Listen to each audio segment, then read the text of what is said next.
Welcome to দিশার exam guide.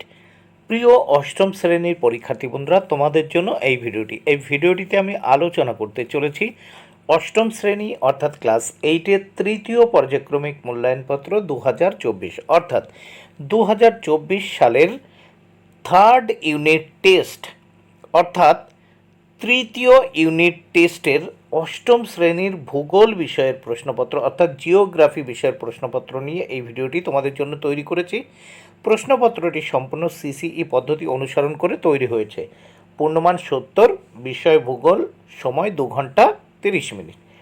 প্রথম এক দাগে সঠিক উত্তরটি নির্বাচন করে লেখো। 10টি প্রশ্নের উত্তর করতে হবে, 10 মার্ক। প্রত্যেকটি প্রশ্নের জন্য 1 মার্ক করে বরাদ্দ। 1 বৃষ্টির ছায় অঞ্চল বলা হয়, উত্তর অনুবাদ ঢালকে। 2 নম্বর প্রশ্ন, চিপকো আন্দোলনের নেতৃত্ব দেন, উত্তর সুন্দরলাল বহুগুণা। 3 নম্বর প্রশ্ন, ইউক্রেনে চেরনোবিল দুর্ঘটনা ঘটে 1986 সালে। 4 নম্বর প্রশ্ন, মরুভূমির হ্রদকে বলা হয়, উত্তর প্লায়া। 5 নম্বর প্রশ্ন, পিগমি অধিবাসীদের দেখা যায়, উত্তর নিরক্ষীয় অঞ্চলে। নেক্সট আমরা দেখব 6 নম্বর প্রশ্ন ও তার উত্তর। অস্ট্রেলিয়ার নাতিশীতোষ্ণ তৃণভূমি হল, উত্তর ডাউন্স। 7 নম্বর প্রশ্ন, পরিবেশ অবনমন রুখতে প্রয়োজন, উত্তর অপ্রচলিত শক্তি। 8 নম্বর প্রশ্ন, পানামা যোজক অবস্থিত, উত্তর উত্তর ও দক্ষিণ আমেরিকার মধ্যে। 9 নম্বর প্রশ্ন, পাপুয়া নিউগিনির একমাত্র নদীটি হল, উত্তর ফ্লাই। 10 নম্বর প্রশ্ন, বসুন্ধরা সম্মেলন 1992 সালে সংগঠিত হয়, 1992 সালে সংগঠিত হয়, উত্তর রিও ডি জেনেরিও শহরে। নেক্সট 2 দাগের প্রশ্ন ও তার উত্তরগুলো আমরা দেখে নেব। শূন্যস্থান পূরণ করো যে কোনো 5টি, এর জন্য 5 মার্ক। প্রত্যেকটি প্রশ্নের জন্য 1 মার্ক করে বরাদ্দ। 2-1, পৃথিবীর ফলের ঝুড়ি নামে প্রসিদ্ধ, উত্তর ভূমধ্যসাগরীয় অঞ্চল। 2 নম্বর প্রশ্ন, ইন্দোনেশিয়ার একটি আগ্নেয়গিরি, উত্তর ক্রাকাতুয়া। 3 নম্বর প্রশ্ন, পৃথিবীর বৃহত্তম প্রবাল প্রাচীরটি হল, উত্তর গ্রেট ব্যারিয়ার রিফ। 4 নম্বর প্রশ্ন, নিউজিল্যান্ডের সর্বোচ্চ শৃঙ্গ, উত্তর মাউন্ট কুক।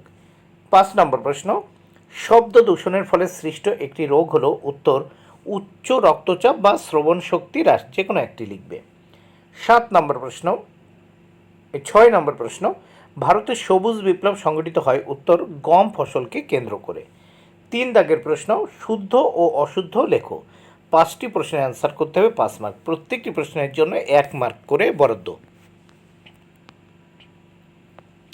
3-1, পৃথিবীর কসাইখানা বলা হয়, উত্তর শিকাগোকে, শুদ্ধ।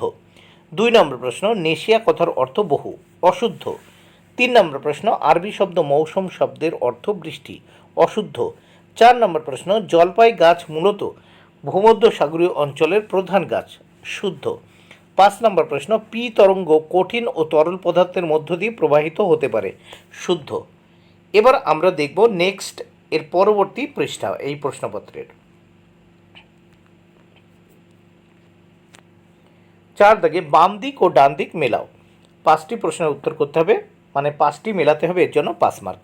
প্রথম দেখো, ওয়েগনার, উত্তর হবে মহিষ সঞ্চারণ তত্ত্ব। 2 শৈলক্ষেপ বৃষ্টিপাত, উত্তর পশ্চিমঘাট পর্বত। 3 রূপস শহর, উত্তর হবে ব্রোকেন হিল। 4 পৃথিবীর বৃহত্তম দ্বীপ, উত্তর গ্রিনল্যান্ড। 5 গির অরণ্য, উত্তর গুজরাট। নেক্সট আমরা দেখব 5-এর 1 নম্বর প্রশ্ন। এখানে 5 দাগে আমরা দেখে নিই কী করতে বলেছে। এক কথায় উত্তর লেখো। 5টি প্রশ্নের উত্তর করতে হবে, 5 মার্ক। প্রত্যেকটি প্রশ্নের জন্য 1 মার্ক করে বরাদ্দ রয়েছে। 5-এর 1, একটি স্থানান্তর কৃষির নাম, উত্তর ঝুম চাষ। 2 নম্বর প্রশ্ন, ভোপাল গ্যাস দুর্ঘটনায় নির্গত গ্যাসটির নাম, উত্তর মিথাইল আইসোসায়ানাইড, সংক্ষেপে এমআইসি। 3 নম্বর প্রশ্ন, নিশীথ সূর্যের দেশ কাকে বলে, উত্তর নরওয়েকে। 4 নম্বর প্রশ্ন, হু এর সম্পূর্ণ অর্থ কী, উত্তর ওয়ার্ল্ড হেলথ অর্গানাইজেশন। 5 নম্বর প্রশ্ন, একটি ক্রান্তীয় ঘূর্ণিঝড়ের নাম লেখো, উত্তর সাইক্লোন বা হ্যারিকেন। 6 নম্বর প্রশ্ন, নিম্নলিখিত প্রশ্নগুলির উত্তর লেখো যে কোনো 4টি। 4 দুগুণে কত, 8। প্রত্যেকটি প্রশ্নের জন্য 2 মার্ক করে বরাদ্দ। বন্ধুরা এই প্রশ্নগুলো তোমরা কিন্তু ভালো করে বই দেখে পড়ে নাও। প্রথমে আমরা দেখব 6 দাগের প্রশ্ন। নিম্নলিখিত প্রশ্নগুলি উত্তর দাও, যে কোনো 4টি, প্রত্যেক প্রশ্নের মান 2 করে, মোট 8 মার্ক। 6-1 পরিবেশ অবনমন বলতে কী বোঝো? 2 নম্বর প্রশ্ন জল দূষণের 2টি কারণ লেখো। 3 নম্বর প্রশ্ন পলিনেশিয়া বলতে কী বোঝো? 4 নম্বর প্রশ্ন নিরক্ষীয় চিরহরিত অরণ্যের বৈশিষ্ট্য লেখো। 5 নম্বর প্রশ্ন পরিবেশ বান্ধব শক্তি কাকে বলে, উদাহরণ দাও। এবার 7 দাগের প্রশ্নে কি বলেছে 7 দাগে দেখে নেওয়া যায়। অনধিক 50টি শব্দে উত্তর লেখো। এখানে দেখো 4টি প্রশ্নের উত্তর করতে হবে, মোট 12 মার্ক। প্রথম আমরা দেখে নেব 7-1 বহনক্ষম উন্নয়ন বলতে কী বোঝো? ভালো করে বই দেখে এইগুলো পড়ে নেবে, উদাহরণ দাও। বহনক্ষম উন্নয়ন বলতে কী বোঝো, উদাহরণ দাও। 2 নম্বর প্রশ্ন মারে ডার্লিং অববাহিকার কৃষি ও পশুপালন সম্পর্কে লেখো। 3 নম্বর প্রশ্ন তুন্দ্রা জলবায়ু অঞ্চলের উদ্ভিদ ও বন্যপ্রাণ সম্পর্কে লেখো। 4 নম্বর প্রশ্ন সমভাবাপন্ন ও চরমভাবাপন্ন জলবায়ুর পার্থক্য লেখো। 8 নম্বর প্রশ্ন যে কোনো 3টি উত্তর লেখো। এর জন্য রয়েছে 15 মার্ক। প্রত্যেকটি প্রশ্নের জন্য 3 মার্ক করে বরাদ্দ। 8-1 অস্ট্রেলিয়ার ভূপ্রকৃতি বর্ণনা করো। 2 নম্বর প্রশ্ন দক্ষিণ আমেরিকার পূর্বে উচ্চভূমি অঞ্চলের ভূপ্রকৃতির বৈশিষ্ট্য আলোচনা করো। এরপর আমরা দেখতে পাচ্ছি 3 নম্বর প্রশ্ন, ভালো করে কিন্তু এই প্রশ্নগুলো তোমরা দেখে নিও। মৌসুমী জলবায়ু অঞ্চলের জলবায়ুগত বৈশিষ্ট্যগুলি লেখো। 4 নম্বর প্রশ্ন দূষণ কাকে বলে, নদী ও খালের জলের অতিরিক্ত ব্যবহারের ক্ষতিকর প্রভাবগুলি কী কী। 5 নম্বর প্রশ্ন পাললিক শিলা সম্পর্কে লেখো। এবার 9 দাগে দেখে নেওয়া যাক প্রদত্ত পৃথিবীর রেখা মানচিত্রে নিম্নলিখিত স্থানগুলির উপযুক্ত নাম ও প্রতীক চিহ্নিত করো। 5 মার্ক, প্রত্যেকটি প্রশ্নের জন্য 1 মার্ক করে বরাদ্দ। 9-1 আটাকামা।